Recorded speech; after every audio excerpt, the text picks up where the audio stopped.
সবর বাংলা জানেন তো কি? ধৈর্য। ধৈর্য এমন একটা গাছ যে গাছের চারিদিকে কাটা, কিন্তু ফলটা মিষ্টি সুস্বাদু। এই সুস্বাদু ফল খেতে হলে এই কাটাগুলো সহ্য করতে হবে। ধৈর্য। ছোট্ট ছেলে মেয়েদেরকে ননির পুতুল করে গড়ে তুলবেন না, খবরদার। ওদেরকে কষ্ট সহিষ্ণু করে গড়ে তুলুন। আপনি থাকতেই কষ্ট করা শিখান, তার জীবনটা স্মুথ হবে, তার ক্যারিয়ারটা ব্রাইট হবে, তার ভবিষ্যৎটা সুন্দর হবে। ছেলেমেয়েরা কিছু চাইলেই সাথে সাথে দিবেন না।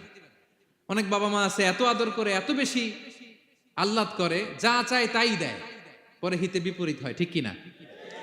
ছেলে মেয়েকে অভাব শেখান, ছেলে মেয়েকে কষ্ট শেখান, ওদেরকে সংগ্রাম শেখান, প্রতিকূল পরিবেশে কি করে টিকে থাকতে হয় এটার সবক শেখান।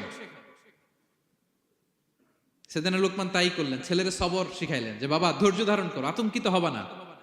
জীবন এটা সহজ নয়, জীবন চলার পথ সহজ নয়, এটাকে সহজ করে নিতে হয়। কখনো সবর করে, কখনো ক্ষমা করে, কখনো অন্যকে ইগনোর করে, কখনো দোয়া করে, কখনো আল্লাহর উপর তাওয়াক্কুল করে, ঠিক কিনা? ছেলে মেয়েকে আদর করে বোঝাবেন, বাবা এখন তুমি বাবার হোটেলে খাও, মায়ের হোটেলে ঘুমাও।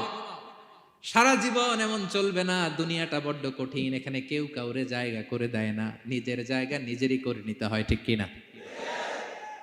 ছোটবেলা থেকেই তাকে দৃঢ় মনোবলের করে তুলতে হবে যে বাবা দুনিয়াটা এত সহজ নয়, এটা সহজ করে নিতে হয়। This is the life hacks. এই লাইফ হ্যাক গুলো আপনি শেখাবেন, লাইফ লেসন গুলো শেখাবেন। ধৈর্য ধরো, সৎ কাজের আদেশ দাও, মন্দ কাজের নিষেধ করো।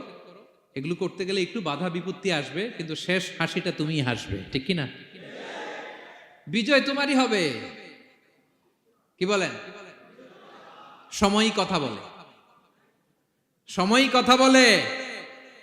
বিপদে ধৈর্য ধরো। বিশ্বনবী আল্লাহ বললেন, ওসবির আলা মা ইয়াকুলুনা ওয়াহজুরহুম হাজরান জামিলা। নবী হে, বিপদে ধৈর্য হারা হবেন না। ভালো সময় সামনে আসছে, মক্কায় আপনারে কষ্ট দেয়, গণক বলে, জাদুকর বলে, পাগল বলে, মদিনাতে বিজয় আপনারই হবে, ঠিক কিনা? ছেলে মেয়ে যেন আশাবাদী হয়ে গড়ে ওঠে, হোপফুল।